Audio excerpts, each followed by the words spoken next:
O ayan na mga kababayan, sinagot na ni Amy Marcos ang numero 1 katanungan ng bayan. Nabangag nga ba ang kapatid niyang si BBM? Dahil ang sabi natin mga kababayan dyan natin pagbabasihan mga kababayan kung ano ang ating pagtanggap dito kay Amy Marcos mga kababayan. Kung talaga bang sincero siya o nagpapanggap lang. Dahil kapag sasabihin niyang oo, si BBM na ang mananagot nito mga kababayan. At kung sasabihin na namang hindi, at later on mapatunayan natin at talagang mayroong basihan na ngag-ngag si BBM mga kababayan, ay tuluyan na tayong mawawalan ng tiwala kay Amy. At kung hindi naman siya sasagot mga kababayan, ay mananatili ang ating pagdududa sa kanya. At ngayon mga kababayan, apparently, ang sagot niya. Mabuti na lang tinanong ni Roque mga kababayan nag-deny si Amy. Naghugas kamay mga kababayan. As usual, pumagitna. At sinabing wala siyang ebidensya. Na si BBM ay ngagba. Hindi daw niya nakita mga kababayan na gumagamit ng droga. At ayaw din daw niyang malaman mga kababayan kung adik nga ba at hindi. At kung mayroon daw lalabas na ebidensya, ay gusto daw niya itong patayin. Wow ha. Panoorin niyo po mga kababayan. At ang sinasabi naman niya, ayan, tinanong ko siya talaga ha, bakit ba kasi ayaw mong pang sabihin na bangag ang kapatid mo? Bangag ang kapatid mo yan. Nagsimula yung kanyang bisyo na yan. Blood is thicker than water. Yan ang lagi nating iniisip Blood is thicker than water. Kahit ano-ano pa man yan mga kababayan, Marcos pa rin yang si Amy. Nasa kolehiyo pa siya, bata pa siya, so kakilala mo siya. Ang sabi niya, ito po ha, quote ko, because I have not seen any evidence. I have not seen any evidence? Talaga lang ba, Amy? So para kay Manang Amy, dapat makita niyang sumisinghot ang kanyang kapatid para maniwala siya na bangag.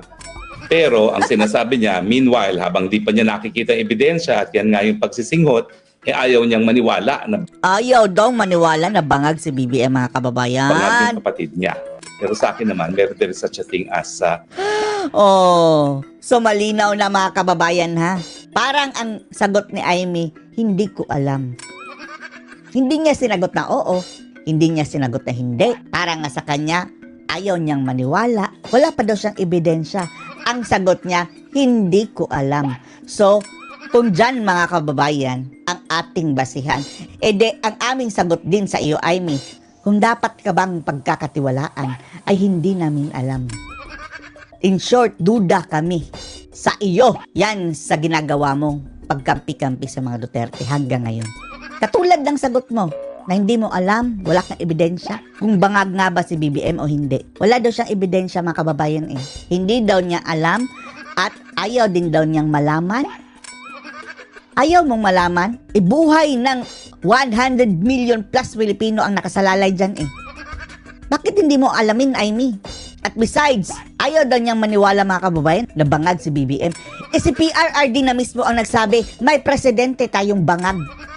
Yan pa nga ang tilahudyat mga kababayan sa galit ni BBM na ipinadala si PRRD sa ICC. Dahil binulgar niya. So, ibig sabihin, hindi ka naniniwala sa sabi ni PRRD na bangag si BBM. Bakit ka pa nandyan?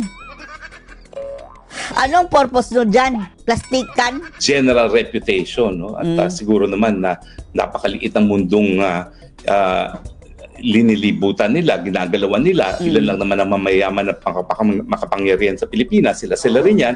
Mayroon nga tayong nabasa sa mga komento mga kababayan na talagang si BBM lang nga ba mga kababayan ang addict o naging addict o dating addict o gumagamit dati ng cocaine, anak ng Marcos. Si BBM lang ba ang may isyong ganyan?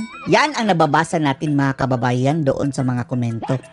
Sana nga lang mga kababayan, hindi nila sinasabi na pati si Amy na pagdududahan. Ewan lang natin. Kahit paano, alam niya kung ano yung usap-usapan na bisyo ng kanyang kapatid. Pero officially, ang sagot niya sa akin, I still have to see the evidence. I still have to see the evidence. So paano na yung sinasabi mong dumudugo yung ilong nila? Ano lang yun? Mayroon silang dengue?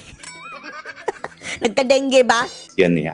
At saka ang sabi niya, I do not see them. I do not wish to see them. Gusto ko silang patayin. Quote, Bakit gusto mong patayin ang ebidensya? Ayaw daw niya makita ang ebidensya, mga kababayan, na adik ang kapatid niya. Kung mayroon man, ha? Bakit?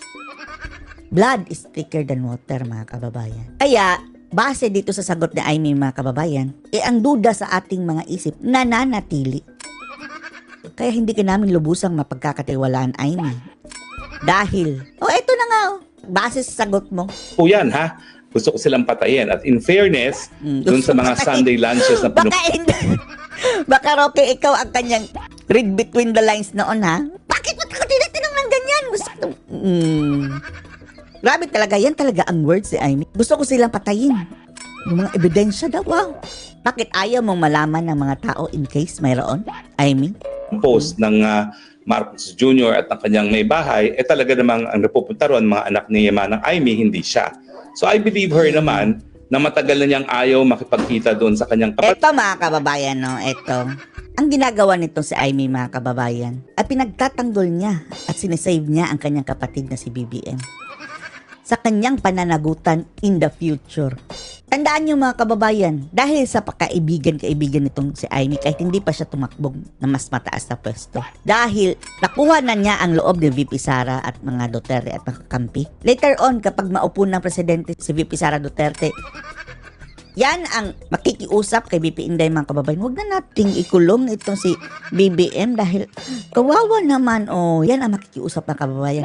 Walang pananagutan, walang accountability na mangyayari, mga kababayan, dahil makikiusap yan si Mangga kapag presidente na si VP Sara. Dahil hindi natin talaga siya nakikita. Ang talagang tanong lang ng mga DDS, at isa na ako doon, kapatid mo yan, sabi mo sa amin kung talagang may alam ka sa kanyang bisyo Ayaw sagutin Wala daw siyang ebidensya na pulborone.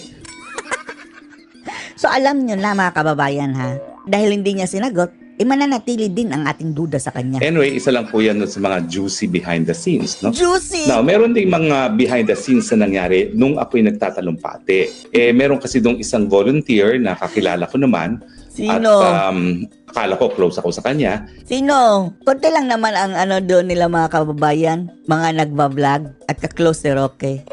Pero talagang sandaling-sandali, sa simula pa lang ako, dahil nagsimula ako doon sa bangag-bangag-bangag, no? Ngiwi-ngiwi at butod, ay pumupunta siya sa harap ng entablado at nagsasay ng X na parang pinapatigil ako, no? Sino So yan? anyway, hindi ko siya pinapansin dahil alam ko naman na napakaikli pa lang ng panahon na ginugol ko sa pananalita. So imposible naman na senyas yan na napakatagal na ako nagsasalita. Ayaw niya, yung tinutukoy ni Roque, mga kababayan, na atakihin si Marcos. Yan ba? It turns out talagang pinapatigil nila ako dahil meron daw nagsabi na hindi daw dapat ako magbangag-bangag dahil birthday celebration ni Inday Sara. Bakit? Si Bastek nga, mga kababayan, inatake si BBM, tinawag na bangag, ugag, tsaka buang. Huwag niyo naman pigilan si Roque. At kung sino man yung tao, mga kababayan, no, ando na sa harapan si Roque, papatigilin mo, harap-harapan. Sinabihan mo sana bago umakyat sa entablado na tone down dahil birthday ito ni Sara. Pero kahit pa, mga kababayan, na birthday ni Sara, hindi naman ang birthday ni Sara ang sineselebrate doon. Hindi lang ang birthday ni BP Inday, kundi in support din kay PRRD.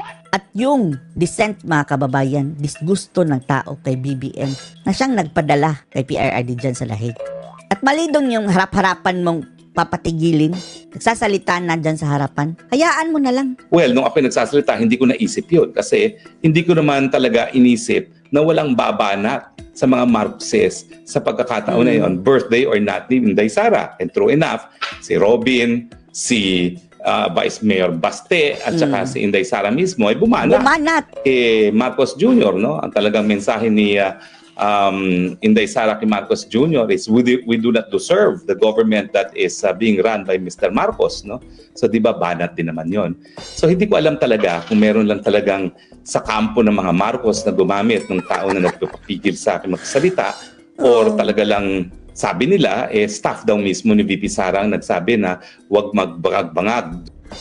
Are you sure? Sinabi yan ni Sara? O baka sila lang, mga kababayan, ang nagsabi niyan?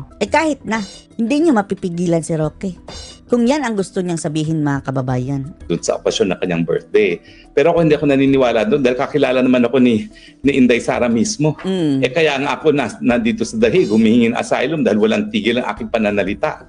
At maraming salamat nga pala. And by the way, yung word na bangag, mga kababayan, galing pa yan kay dating Pangulong Digong, ha? Siya ang nagbinyag kay BBM, mga kababayan, na bangag. Ginamit lang ni Roque.